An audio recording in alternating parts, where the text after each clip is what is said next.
Okay, welcome back. Apologia, 8th grade physical science, week 25, day 4, textbook pages 422 to 427, notebook pages 347 through 349.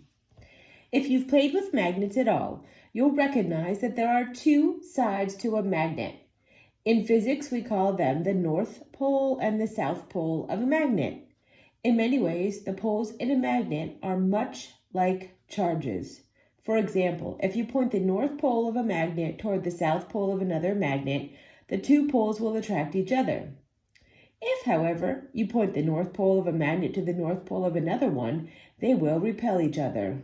Thus, as I'm sure you're already aware, opposite poles attract one another, and like poles repel one another, just like charges.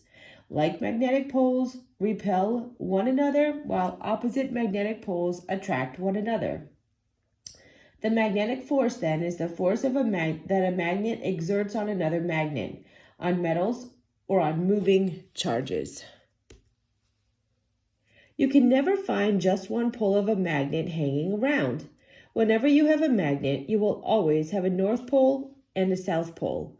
Thus, magnets are called dipoles because magnetic poles always come in pairs, one north and one south.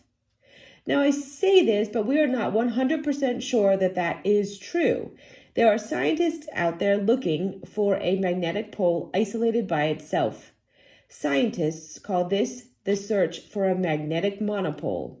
If such a thing were ever found, it would radically alter our understanding of magnetism. So that's why some scientists are looking for it. So as far as we know, magnets always come with two poles. We will use a long bar to represent a magnet called a bar magnet, shown in this figure. The bar will be split down the middle. One half will be called the south pole of the magnet, and the other will be the north pole. Although magnets come in all shapes and sizes, we will represent all magnets as a bar magnet. You might think to yourself, well, what if I take the magnet pictured and split it right down the middle? Wouldn't I then have the north pole of a magnet in one hand and the south pole in the other? Couldn't I then take those poles and separate them far enough away from each other, thereby making two magnetic monopoles? Well, that is a good idea, but interestingly enough, if you actually try to do that, it won't work. As soon as you split a bar magnet, a very strange thing happens. Half of the North Pole will turn into a South Pole, and half of the South Pole will turn into a North Pole. As a result, instead of having two individual magnetic poles, you will have two magnets, each of which has two poles. So why does this happen? Remember that permanent magnets exist because their atoms are aligned so that the movement of their electrons mimics the concerted flow of electricity. When the material is cut and the pieces are pulled away from each other, the interactions between the atoms are altered. And as a result, the alignment is altered as well. The alignment is altered so as to turn part of the North Pole into the South Pole and part of the South Pole into a North Pole. As a result, you can never split a magnet into two separate poles. All right, more about magnetic fields. All magnets are surrounded by a magnetic field that can exert magnetic forces. We can use iron filings, which is a ferromagnetic material, to visualize magnetic fields. Magnetic fields are strongest near the poles and will attract or repel another magnet or metal that enters the field. Okay, so look at the drawing in figure 11.34 over here. The arrows on the field lines show you where the North Pole of a freely moving magnet will point if placed into the field. Notice that the arrows point away from the North Pole of the bar magnet and into the South Pole, where the lines are closer together at the poles. The field is stronger. Where the lines are more spread out, the middle of the bar, the field is weaker. So here and here, the field is much stronger.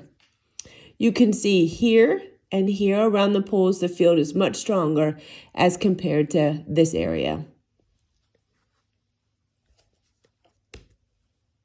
When two magnets come together, Iron filings can help us visualize how the magnetic fields interact.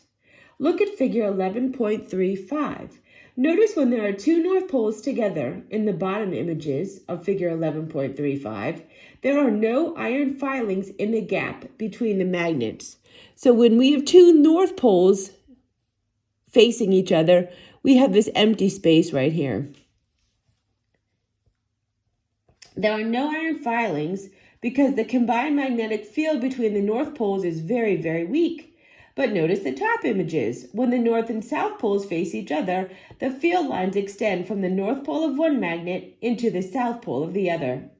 The field lines are close together, showing a strong magnetic field. The thick piles of the iron filings is evidence of the strong magnetic field. Do you want to guess how the magnetic forces between poles varies with the strength of the poles? Not surprisingly, the magnetic force is directly proportional to the strength of each pole involved. Also not surprisingly, the strength of the magnetic force is inversely proportional to the square of the distance between the poles. This is expected, of course, because electricity and magnetism are really just different aspects of the same force. Thus, the force between the poles of a magnet behaves the same as the force between charges. If you've ever used a compass, then you know Earth is like a giant magnet. A compass points north because it aligns with Earth's magnetic field. Earth's magnetic field exerts a force on the magnet in the compass, turning that magnet toward the north no matter where you are on the planet. Notice on figure 11.37 how the magnetic field lines point to the north. We know that the magnetic field lines go from a north pole to a south pole. So magnetic north is really a south pole. Notice the bar magnet on Earth. This is why the north pole of a compass magnet is attracted to it. One more thing to notice on this figure is the geographic North Pole is not the same as the magnetic North Pole. There is a little difference of about 6 degrees latitude, so your compass may point just a bit east or west of true north depending on where you are located. It's important to note that even though the Earth behaves as if there is a big magnet like the one drawn in the figure, that's not the reason why Earth has a magnetic field. Earth doesn't have some huge bar magnet inside of it. Why does the Earth have a magnetic field then? Well, the short answer is that we don't completely know, but there are a couple theories out there that we'll look at in a later module. All right, finish up this module by completing the On Your Own problems 11.8 to 11.10. All right, 11.8. Suppose you have two wires lying side by side. If one wire, the current, flows one way, and in the other wire, an equal amount of current flows the opposite way, could you wrap those wires around a nail and make a magnet? You could not make a magnet that way. The one wire would certainly cause a magnetic field, as would the other. However, since the currents are opposite of each other, the magnetic forces generated will be opposite as well, and thus they will cancel each other out, resulting in no net magnetic force. 11.9. A scientist studies the relative strengths of two magnets that are both made of iron and have the same size, shape, and mass. The scientist places the north pole of magnet 1 a certain distance from the south pole of a third magnet, which he calls the standard magnet. He measures the attractive force between magnet 1 and the standard magnet. He then replaces magnet 1 with magnet 2, making sure it is the same distance from the standard magnet. The attractive force he measures this time is 4 times stronger than the attractive force he measured previously. What is the difference between magnet 1 and magnet 2?